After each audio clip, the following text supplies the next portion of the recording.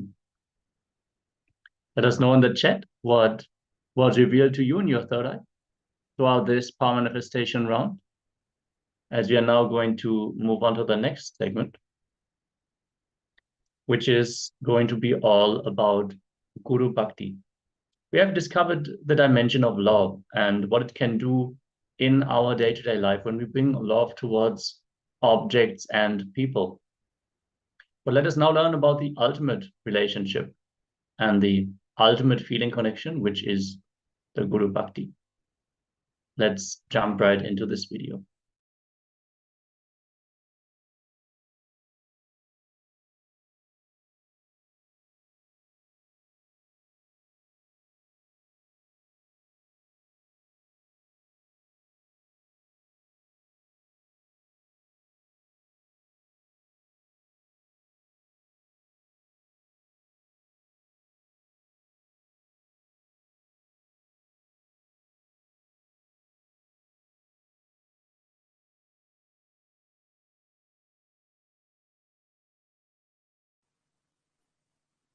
Listen.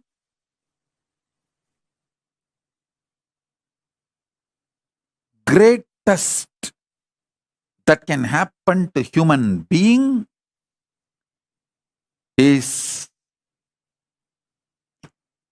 this conscious reality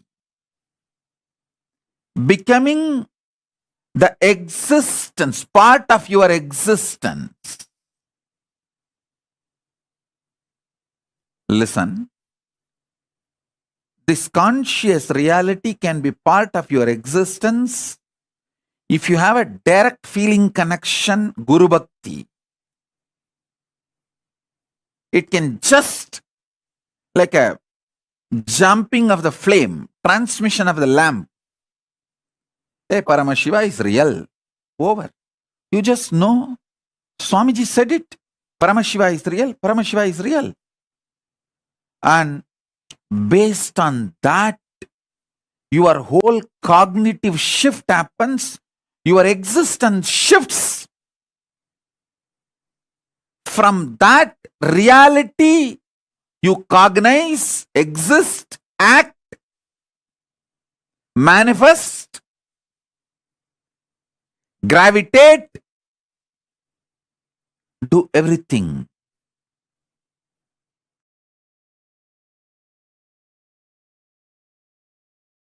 Same way, I might have heard about God, Brahman, universe, Advaita, Visishtadvaita, Dvaita, all-powerful, omnipotent, omnipresent, Akanda Paripurana Satchidananda. All big words, Niramaya Nirguna, Sutta, Sugamaya, Sugabodha. I might have heard about all those big theories, concepts, words, inputs, visualizations, fantasies about God, ultimate, everything. But finally, I realized it through my Guru. This gratitude is called Guru Bhakti. Understand, that makes Manata Sri Jagannatho Madguru Sri Jagadguru. This clarity with Arunagiri Yogeshwara has settled inside me. Understand? For me, he is the symbol of ultimate everything I heard, I saw, I imagined, every imagination I can have about God,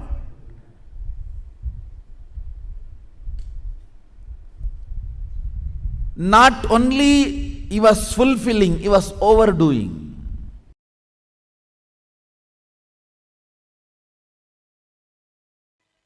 All disciples of Ramana Maharshi again and again pressed him, please talk about the Aksharamana Mala you wrote. He wrote a beautiful song, the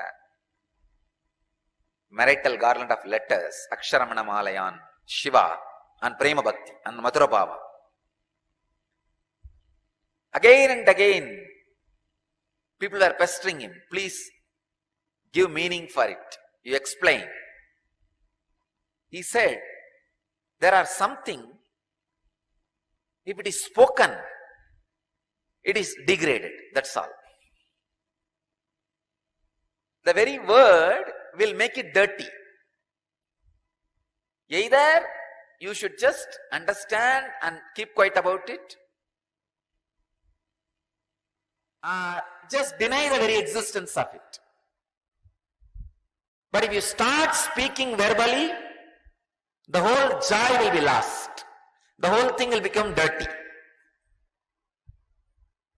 It will be reduced to words which can be given any meaning. So again and again and again, Ramana Maharshi avoids talking about his great ecstatic love with Shiva. Then one disciple asked him, if it is so sacred, if it is so secret, why did you sing it out? Why did you share it with us? Then Bhagavan says, I did not sing it for public. I sang for Shiva. Only few people were around me were there when I sang, but those few people I felt they are my very extension. They are not different. Just because those few were very my extension, only they were around me, I sang to Arunachala. Same way, when Manikavasagar was asked to give meaning for Tiruvasagam,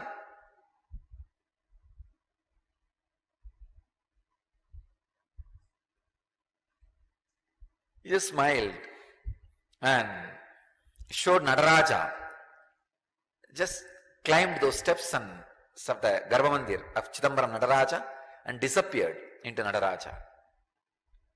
I can understand. Surely you can't reduce it by verbalizing. It's too much, too sacred. Even I cannot verbalize exactly what is the great ecstatic Prema Bhakti. Maybe I can inspire you all by talking few things about and sharing one or two techniques and definitions, that's all. So I wanted to make it very clear. In satsang today, I am not defining Prema Bhakti. I am not talking about Prema Bhakti. I am only giving some techniques for you to achieve Prema Bhakti. So whatever I am talking should be taken in the sense of inspiration or technique, because it's too sacred.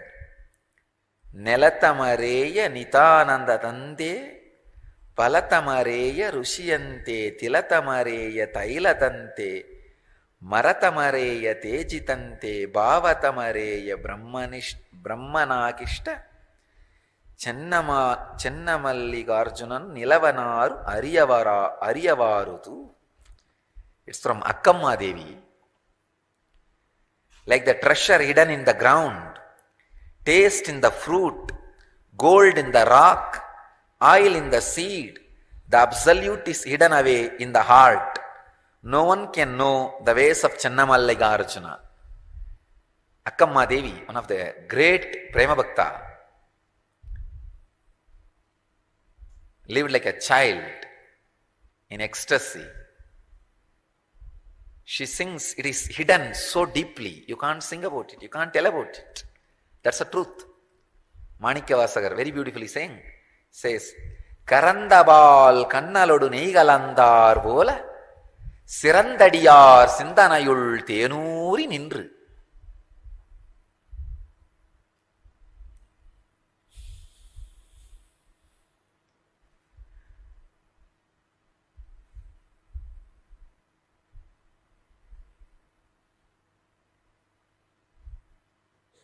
Karandabal kannalodu neigalandar bola, Sirandadiyar Sindanayul Tenuri Nindru.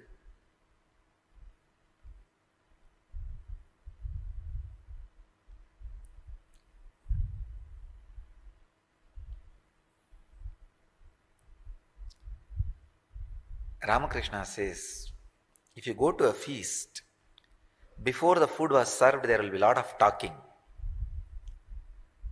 When the food is served, the noise will come down. You will hear only the noise of asking, hey, one more vada, one more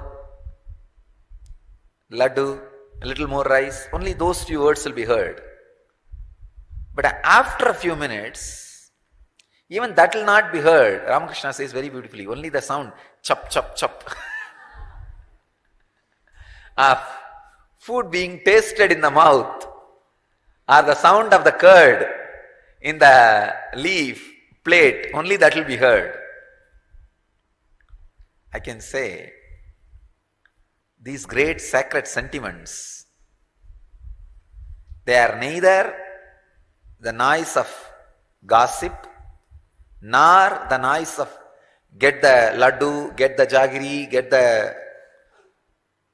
vada. No, it is the noise of chup, chup, chup.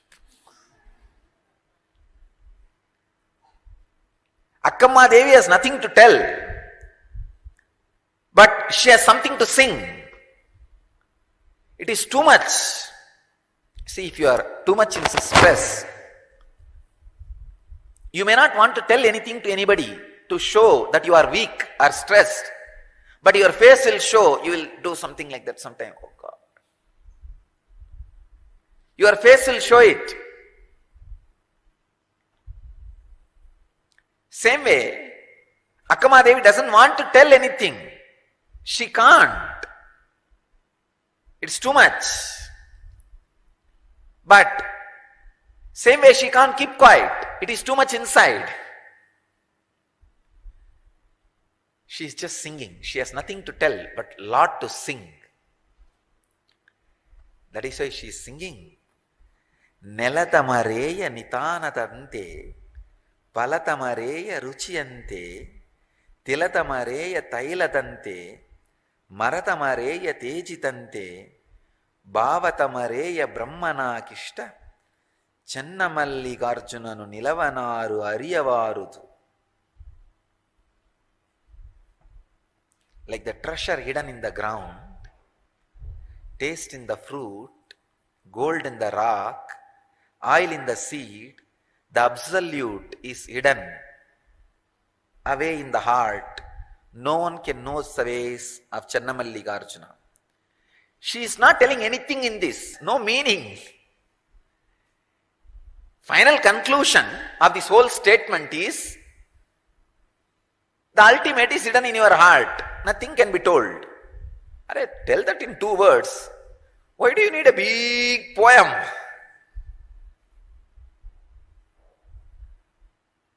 Because it is too much to be told in 2 words. You can't do anything. When you are possessed with that experience, anything you do is poetry.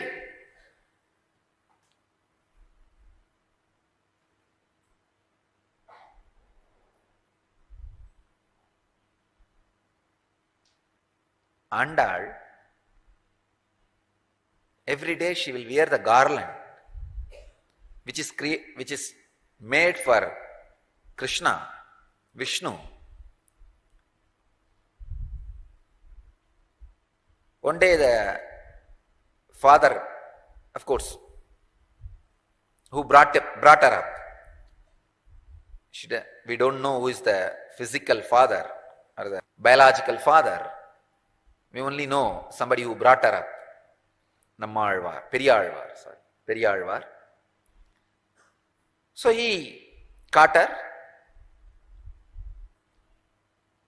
Then all of you may be knowing the story that he made a new garland and took it to Vishnu, and Vishnu doesn't want to wear, and it fell again and again, and he asked, get me the garland worn by her.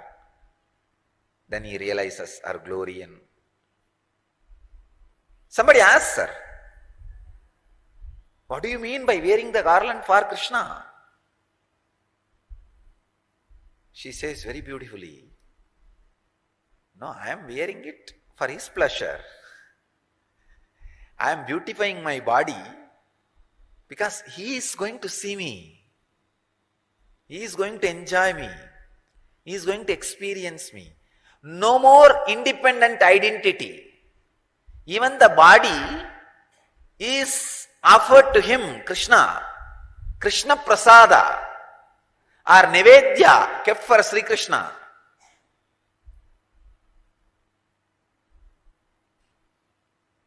That is why Krishna could not feel that is a different body. He said, let me wear the garland, put on her body. Achalamurti and Sachalamurti. The statue was Achalamurti and Andal was Sachalamurti. Because there was nothing inside Andal except Krishna.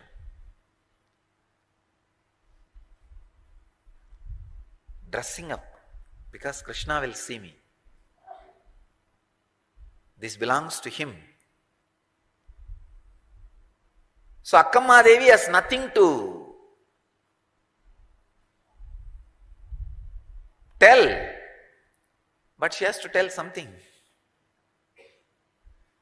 So that she expresses her extraordinary ecstasy. When you are in bhakti, you don't possess bhakti, bhakti possesses you. It's not like one more thing, you will have it in your house. Oh, these objects. I have bhakti also. No. Bhakti will own you. You can't own bhakti. As long as you own bhakti, it is not bhakti. It's managed bhakti.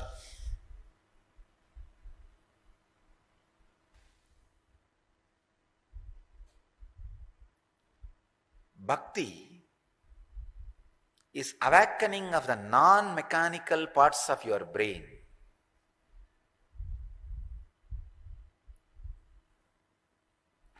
Till the end, neither I nor somebody can explain to you the meaning of Sirandadiyar Sindanayul Tenuri Nindru. No. I can give you the translation, but I can't give you the meaning. Translation says, in the heart of the devotees, you ooze out like a honey. What do you understand? You understand the word honey, heart of the devotees, oozing out, and you try to fix all that and create a visualization. There is a heart, and like pus usually oozes out in the wound, from the wound, the honey oozes out from the heart. If really honey oozes out from the heart, what do you need? You need a bypass surgery. Or open heart surgery. How will you describe? How will you explain? It is only the ecstasy which can sing. For Prema Bhakti, explanation is not possible. Only experience is possible. Maybe. How my eyes expand when I utter these words. How my throat chokes when I sing these words. The joy my body language expresses when I recite these verses. And the courage my being radiates with these great words, these sacred sentiments. Maybe I hope that can transmit this into you. The experience may be transmitted into you. That is the only reason I do go on singing, talking every morning.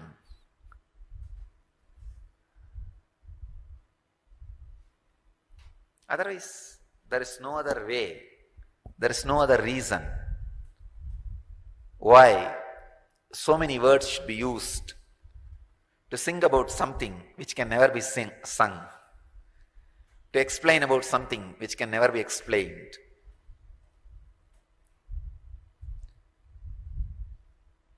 Maybe I'll try to define one or two things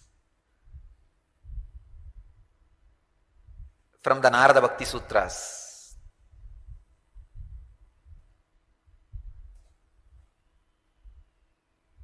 I have read thousands of books in at least 3-4 languages which I can read and understand.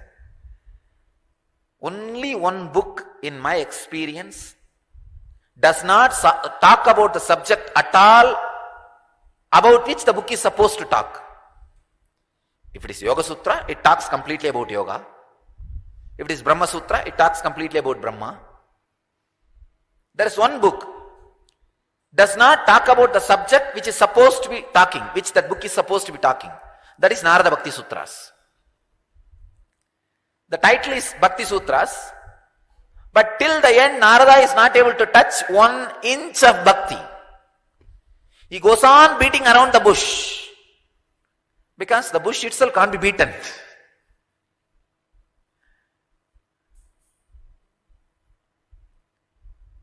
He just stands in this corner and takes a photograph. Oh, this looks nice. And jumps that corner and takes one more snap. Oh, this looks nice. But till the end, he is not able to create a portrait of the person. Understand? No one can create a portrait of bhakti. You may take different snaps from different corners and say that this is the most authentic snap, photograph. No. Here is a one snap from one corner from Narada's Bhakti Sutras. Naradastu tatarpata kilacharat tatvismarane paramavya kulateti. The essential characteristics of bhakti are the consecration of all activities by complete self-surrender to Him, an extreme anguish if He were to be forgotten. Oh God!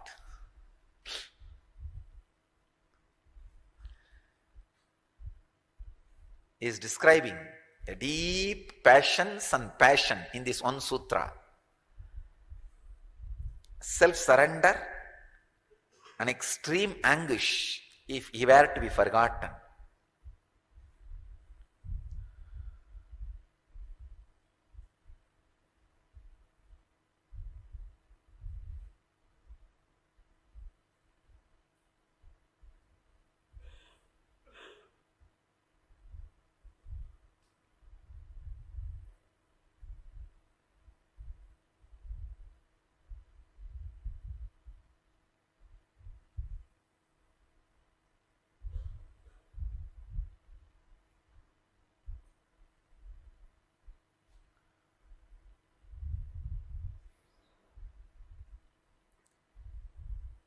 Complete passions, surrender, an intense passion, the seeking,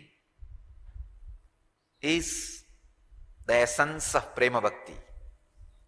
Again, I am also beating around the bush, because the bush cannot be beaten.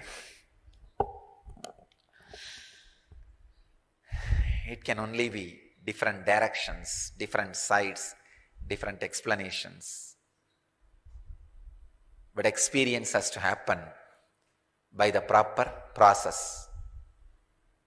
Bhakti Spurana is the process. Go through the process. You will experience real Prema Bhakti.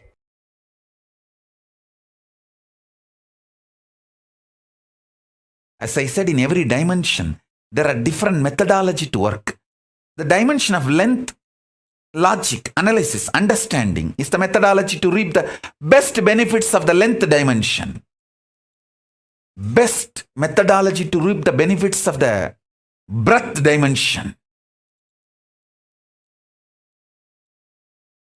Heart is to love, love, love.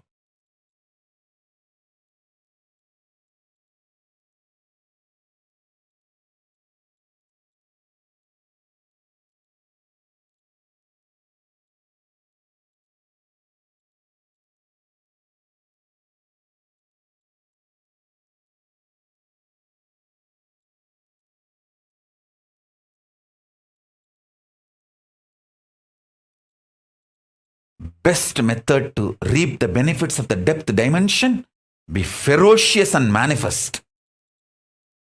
Best method to receive and manifest conscious sovereignty is Guru Bhakti. Guru just transmits it. And you just know the power of conscious sovereignty.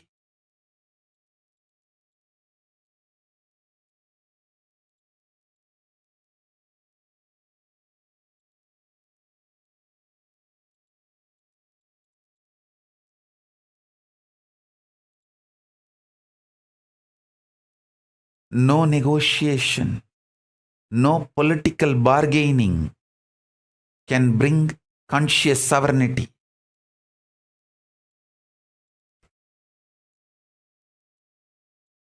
In Guru Bhakti, you just start manifesting the consciousness in which Guru is residing, and you reclaim, yes, I am also consciously sovereign.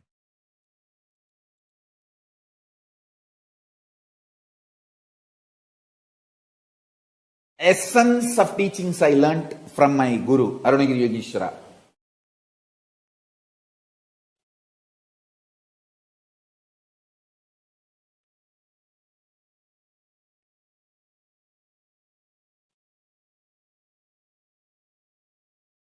Simple word. If I have to translate the essence of what I received from Arunagiri Yogeshwara, have simple attachment to the embodied Guru, simple obedience to embodied Guru. That's all. That simple attachment will become beautifully initial level love, then next level love, then it will become pure prema bhakti, then it will become atma bhakti, then it will become oneness and enlightenment. Simple obedience will start the dialogue, then the instructions, teachings will be given, then solutions will be given, then initiation will happen, then process will happen, then powers will be transmitted, then oneness will manifest, enlightenment is achieved. Simple attachment, simple obedience, that's all.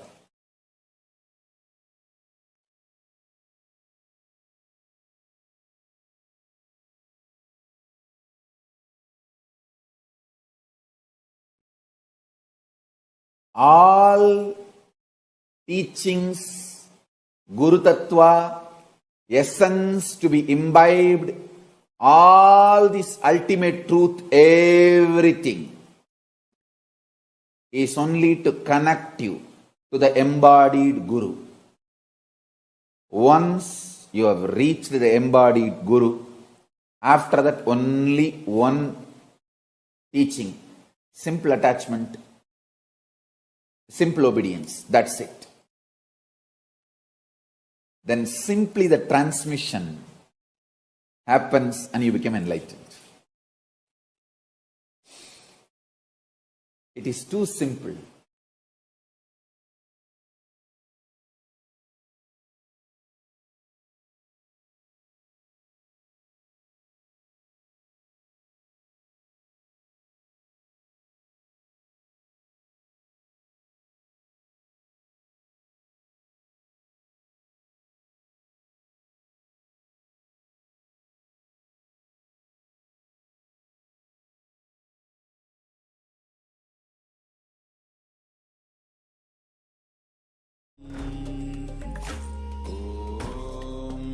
Nityananda Paramashivoham Om Nityananda Paramashivoham Om Nityananda Paramashivoham Om Nityananda Paramashivoham Om Nityananda Paramashivoham Om Nityananda Paramashivoham Om Nityananda Paramashivoham Om Nityananda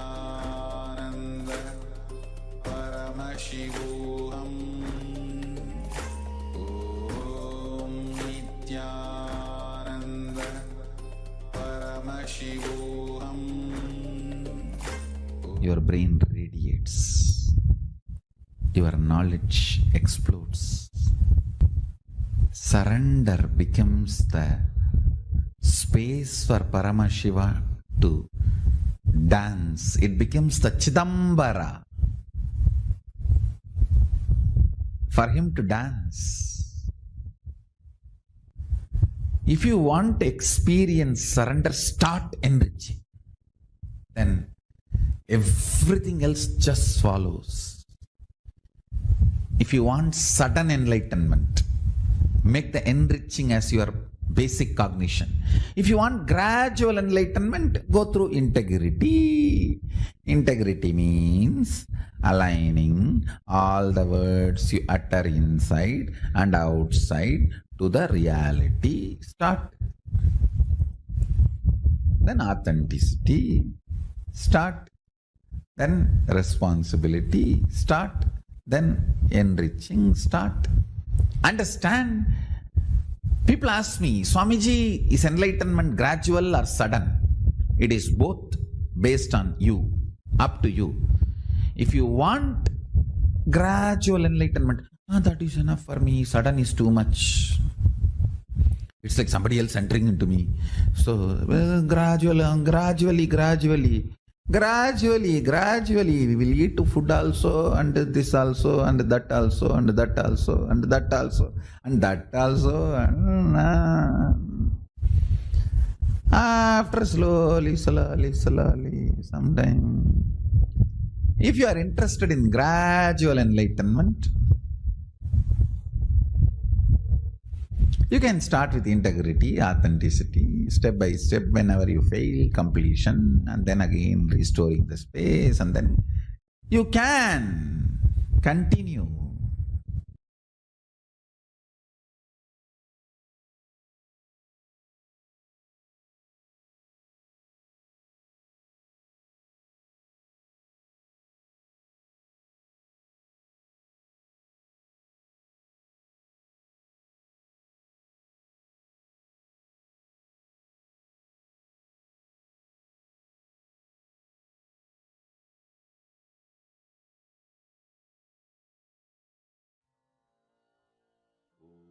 Sharanagati, surrender, is a parallel universe synergy trigger. Surrender is not your struggle to connect to Paramashiva, it is his struggle. It is not you who are struggling to experience a surrender, it is he who is struggling to give you that experience. So even when you feel that, oh my God, why am I not able to experience this surrender? Why am I struggling in this? Remember, it is not your struggle, it is his struggle. When you remember that it is he who is struggling, immediately you will understand, you will be like, yes, Swamiji, from now at least let me cooperate, let me do my part, and I don't want you to struggle. See, just this one cognition, actually every single clip that we watched, whether it was how the kind of integrity that Swamiji had with Swamiji's gurus, and what is that surrender Swamiji had, And what is a surrender that we all need to understand? It is something like each clip is so important. I request all the participants take a few minutes now because we have listened to such a powerful revelation. Sit and write down all the powerful cognitions, the different powerful shifts that you have had, the powerful cognitions that you have gotten from these videos that we just watched.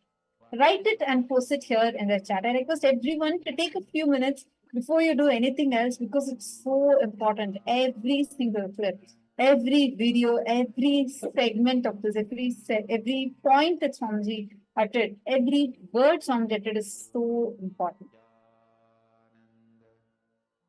Actually, this is a great news. Even if you have feeling connection with Swamiji, just that love, even your decision to come and sit here, it is a love statement. It's a direct synergy trigger from the parallel universe directly from Swamiji to you.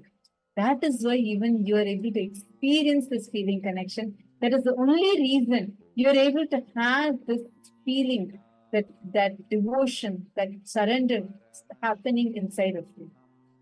And actually, Swamiji very beautifully told, right? The very happening of Guru.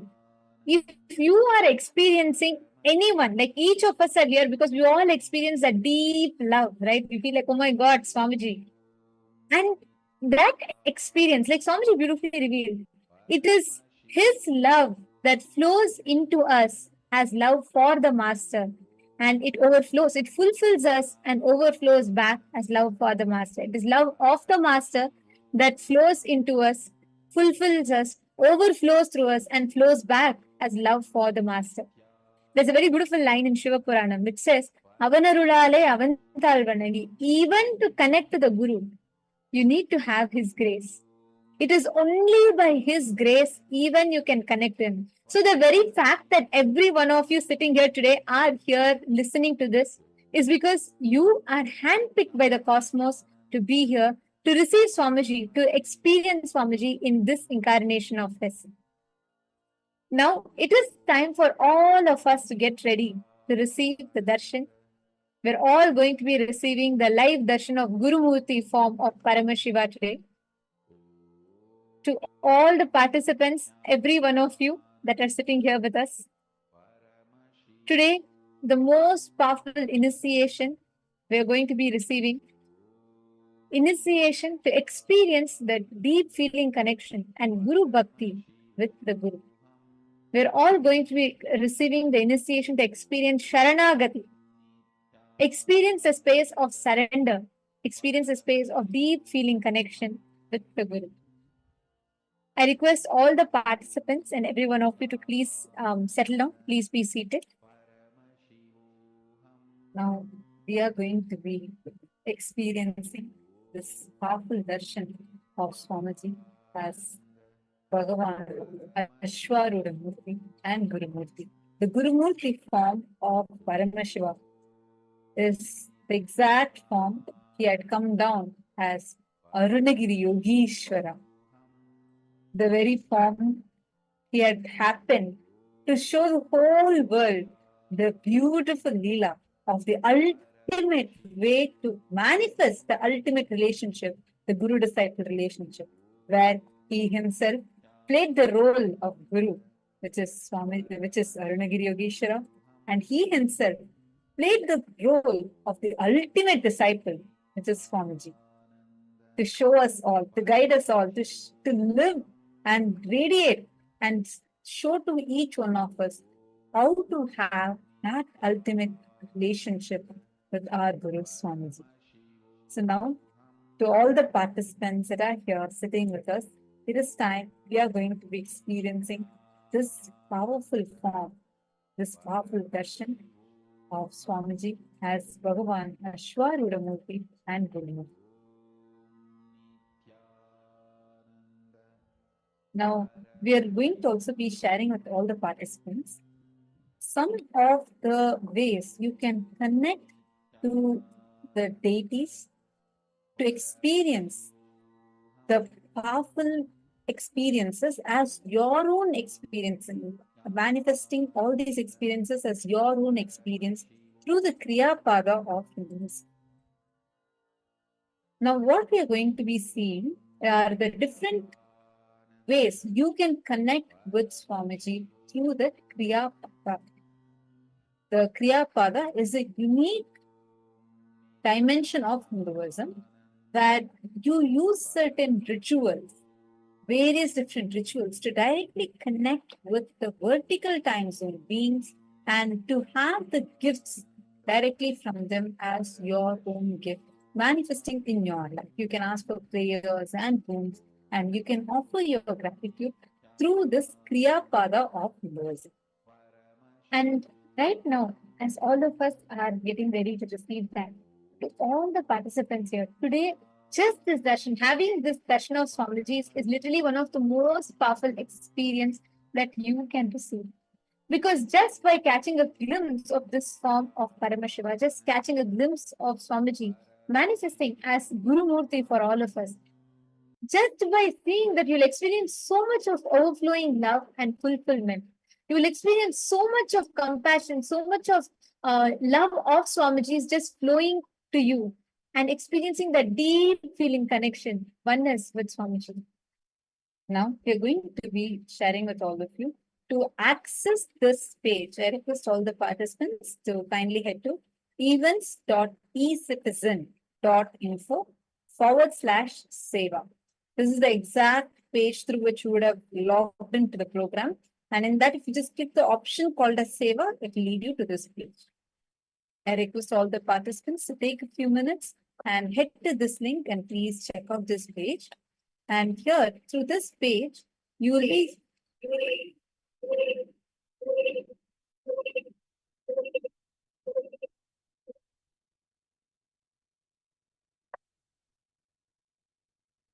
sorry for the technical glitch. I hope all of you are able to hear me better now. Take a few minutes. You will get to see all the different options that are available, all the different ways you can connect directly to the different gods and goddesses and have their blessings showered upon you. Now we are going to be sharing with all of you the different sevas that you can offer on the 17th of April 2024, which is a special Ramanavami Brahmotsavam Sevas, where you have the Abhishekam Seva. We had actually presented this few days back. The Abhishekam Seva is the ritualistic sacred bath offered to the deities. So anybody who wants to connect with Bhagavan Sri Rama, take a few minutes and you can offer any one of these sevas. Rama Alankara Seva is the beautiful offering where the deity of Bhagavan Sri Rama is decorated beautifully. And next you also have the Rajata Arati Seva, the offering of the silver Arati to the deities. And next